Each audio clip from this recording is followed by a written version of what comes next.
Hey, yo, 50 Cent just put the nail in Diddy's coffin. Ah, boy, yo, this is the war that will never end, I tell you. Just put the nail in Diddy's coffin.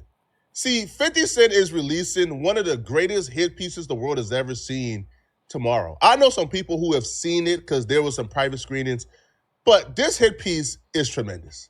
And the reason why this hit piece would affect Diddy more than I believe the trial will affect Diddy is because after this trial, when he was found not guilty of the RICO, it would appear that, all right, Diddy is pretty much done with the corporate world. Mainstream ain't messing with Diddy no more. But the way things were going, right, with the updates, with how people were perceiving or receiving Diddy, it felt like when Diddy got out, that first day out, Diddy will regain his throne at the top of the culture. This hit piece just took that away from Diddy. Like, it's over with, bro. Right? The 50 Cent painted Diddy as the greatest POS to ever live. This is not the average surviving whoever documentary, because we've seen a few of those. For the most part, we know who Diddy victims are. We know what Diddy did, right? And I'll be real, hip-hop fans don't really give a damn what Diddy did to Cassie. They believe that Cassie was an equal and willful participant. But what 50 Cent did that was really strategic in this documentary, 50 Cent really painted the narrative and really focused on, man, yo, y'all happy for Diddy to come out and y'all trying to exalt Diddy as this for the culture type of guy. When no, Diddy didn't have any regard for you guys. Diddy hated his fans. Diddy looked down upon his fans. Diddy utilized his fans as tools. And one of the things he showed to really prove, yo, Diddy looked at his fans as nothing but tools and peons, was when 50 Cent showed footage. Now, I don't know how he got this footage, but we'll find out by the end of this video how 50 Cent got this footage of Diddy. But Diddy was recording himself leading up to him ultimately being arrested for this. And what we saw was Diddy understood that he could win back the public by essentially going out more and appearing to be the man for the people and shaking hands and kissing babies. One of the footage that's shown in this documentary that was filmed by Diddy and his team is this footage where Diddy goes to a busy street in Harlem. Is, I believe, a Friday night, so he knows that people are going to be there. It's going to be packed. There's going to be a lot of fans who recognizes him. They film him walk into a local bar in Harlem. Now, Diddy is from New York, so of course, when he walks in, regardless of what's going on with Cassie and legal battles, the bar erupts. It goes crazy. Oh my God, it's Diddy. Everybody wants a picture. Diddy is making his rounds, taking pictures, shaking hands, doing his thing. Now, this is strategic because obviously we've seen a lot of this footage leak online where people is taking pictures with Diddy. People is telling Diddy, oh my God, everything gonna be all right, bro. We believe in you. So we've seen a lot of this footage that Diddy and his team filmed already. So he walks in, he shakes hands, he does his whole do. Eventually they leave and hop back in the black truck. As soon as they hop back in the black truck, 50 Cent shows Diddy saying, man, I need some hand sanitizers, man. I can't believe I shake those hands. But it's what we got to do anyways. So Diddy reveals right then and there that he was only taking pictures with these people to utilize them as a tool in the battle of public perception. And he actually looked at these people as if they're dirty, as if they're beneath him. And he needed hand sanitizers immediately after shaking their hands and hugging them, like, ugh. So 50 Cent doing that. Now, you know what, though? I'm telling you, man, that's why success is much more dangerous than failure. And this is why, celebrity culture, in terms of like celebs having all this influence, this is why it's died down, especially with the rise of YouTube and streaming. Because I'm telling you, bro, like if you're on YouTube or you're a streamer, you have to build your audience brick by brick by yourself from the ground up. Like most of these celebs, like music artists or even TV actors, they don't really appreciate their fans like that. Not all, but the majority of them don't. Like that's just the truth of it.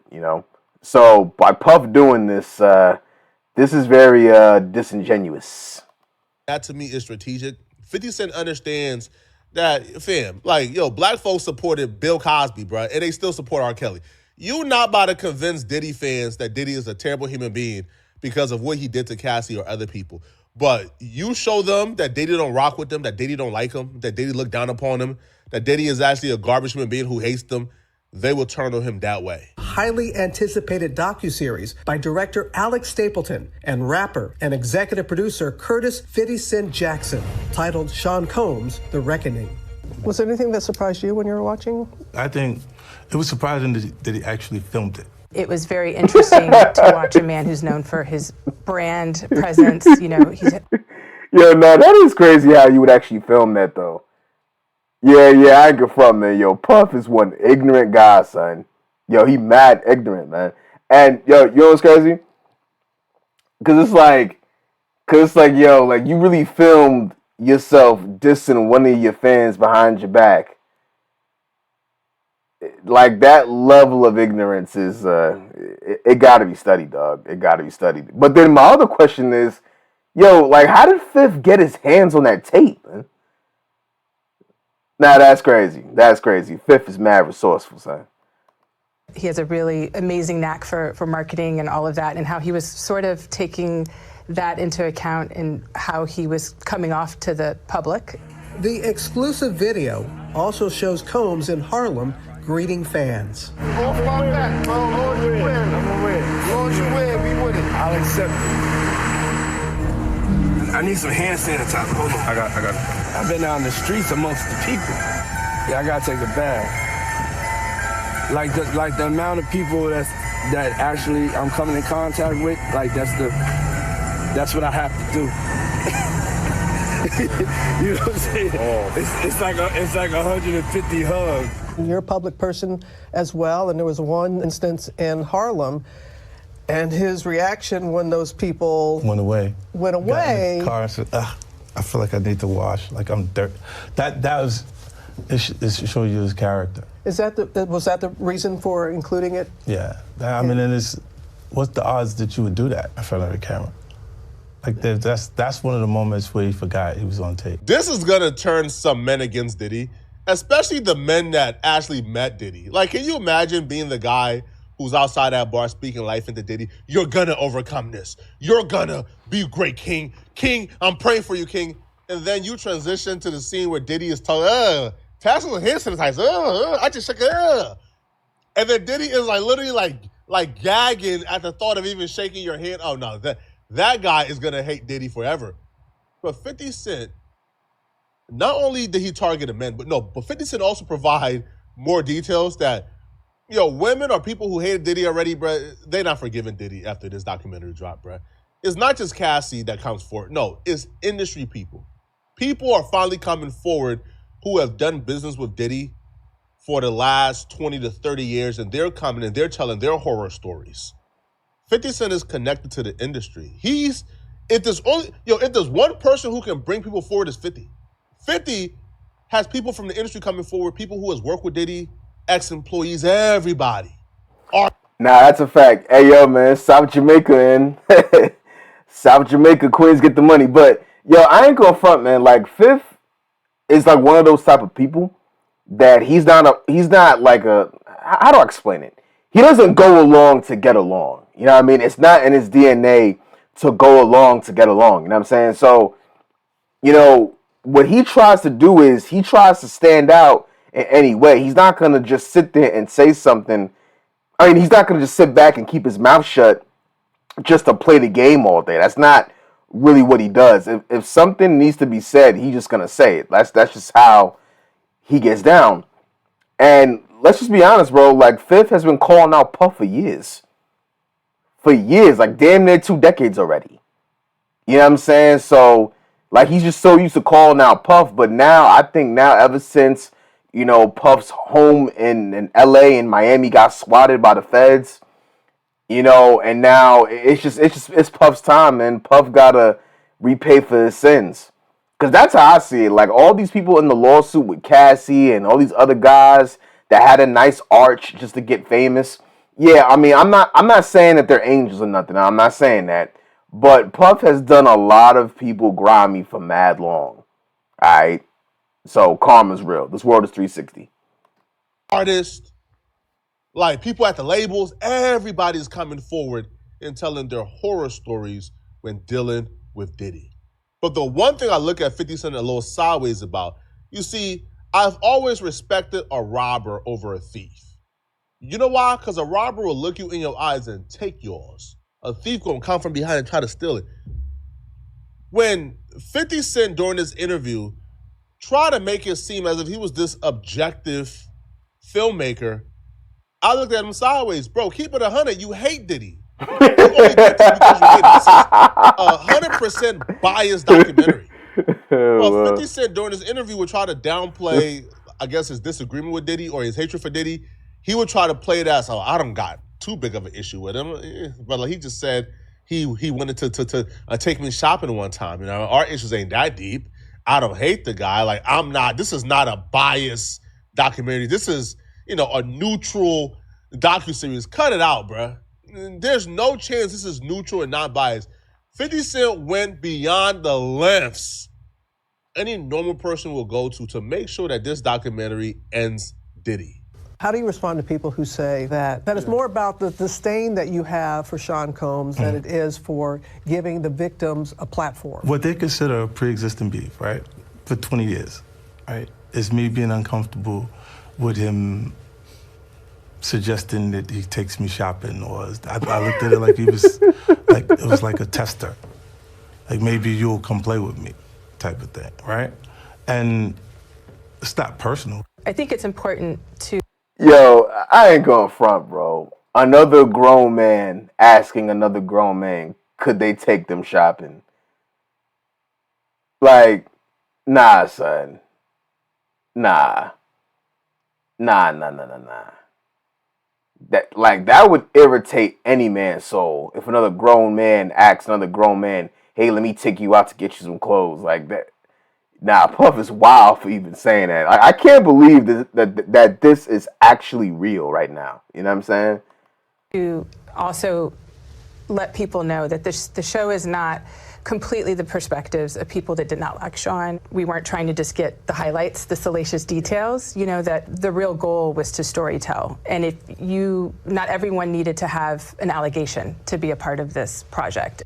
The 4-part series also features 2 jurors from Combs' trial who are speaking for the first time about how they reached their mixed verdict, finding Combs guilty of 2 prostitution offenses, but clear of racketeering and sex trafficking charges, both sharing their thoughts on the relationship between Combs and singer Cassie. Juror 75 describing them as 2 people in love, and Juror 160 saying in part, domestic violence wasn't one of the charges.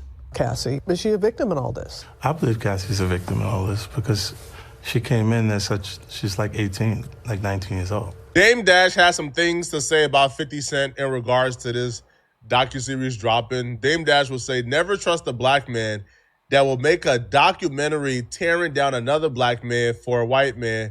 That's nasty work. I'm not playing these ghetto games. That's played out. What does this have to do with the white man?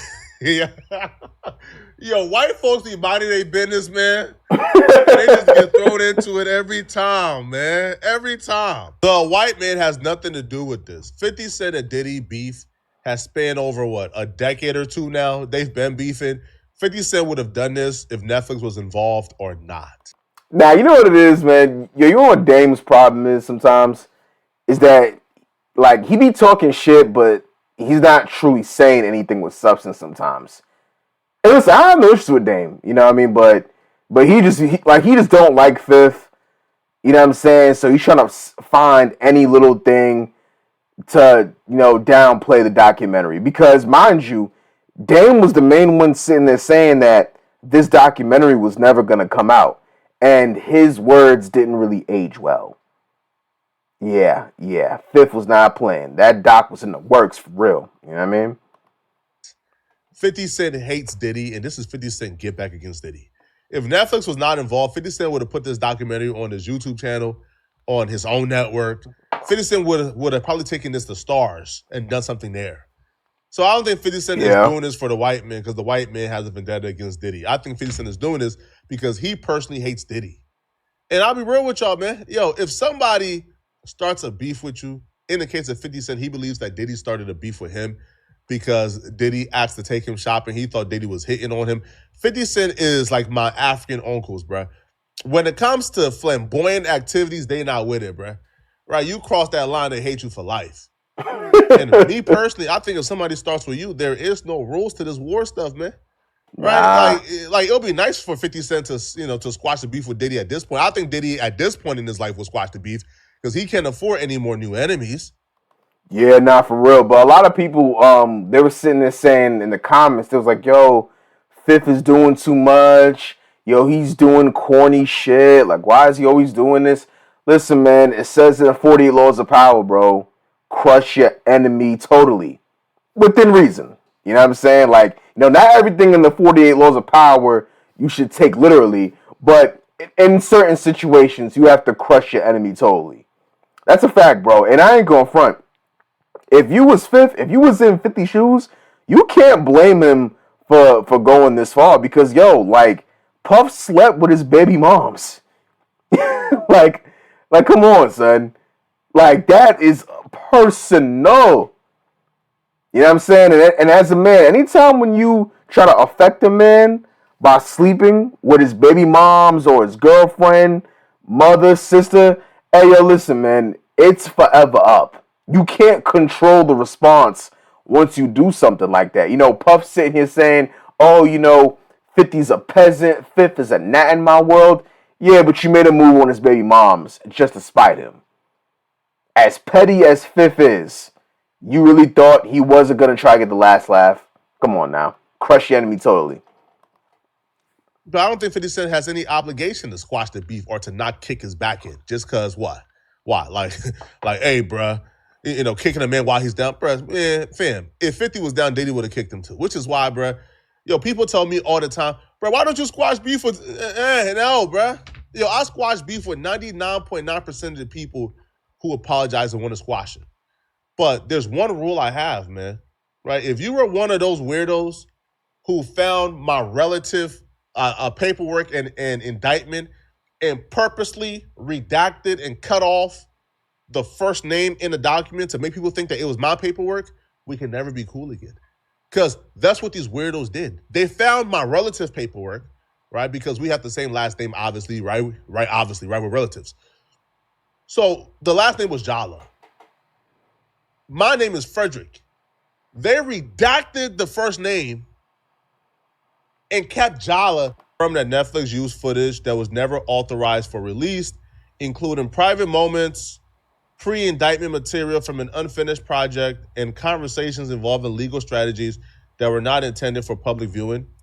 The footage was created for an entirely different purpose, under an arrangement that was never completed, and no rights were transferred to Netflix. A payment dispute between outside parties does not create permission for Netflix to use unlicensed private material.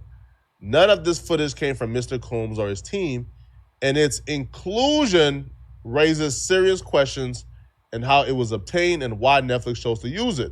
So what happened here is, first off, I don't know why Diddy would hire like a third-party photographer or like a third-party like videographer. Like, you have been in Hollywood for what, 20 plus years now, since the 90s, maybe 30. You don't have somebody in your camp who's nice with the camera, who can follow you around, that's within the camp. Like, you hire a third party. So what took place was, and here's what I think took place. So apparently Diddy was working on something for Netflix. So there was a videographer that Diddy hired that was going to be walking around with them filming. The Netflix thing falls apart. The videographer, though, still has the footage, and they were asking for a certain amount from Diddy and them. Diddy and them refused to pay the amount the videographer was asking for. I can almost tell you exactly what happened from my perspective. All right, I can almost guarantee you what happened, okay? This clout-thirsty, bloodthirsty videographers, trust me, bro, they do it to us on Instagram all the time, all right? These sneaky, weaselly, just money-thirsty, photographers would try to extort you. If you have an Instagram page, they will try to extort you 9 times out of 10 every month. Right? Hey, man, the whole world is the hood, man. We're not denying that. Hey, listen, man, listen. But I think we said enough. We'll end it right here. But let me know what y'all think of the vid overall, though. But I think the documentary on Netflix comes out like midnight. like December 2nd. Yeah, so I'm gonna definitely check it out, and I'm gonna give a reaction to it though, man. But yeah, man, fifth is not the one to test, man. He's not the one to test. Like, comment, subscribe. I'll see y'all later.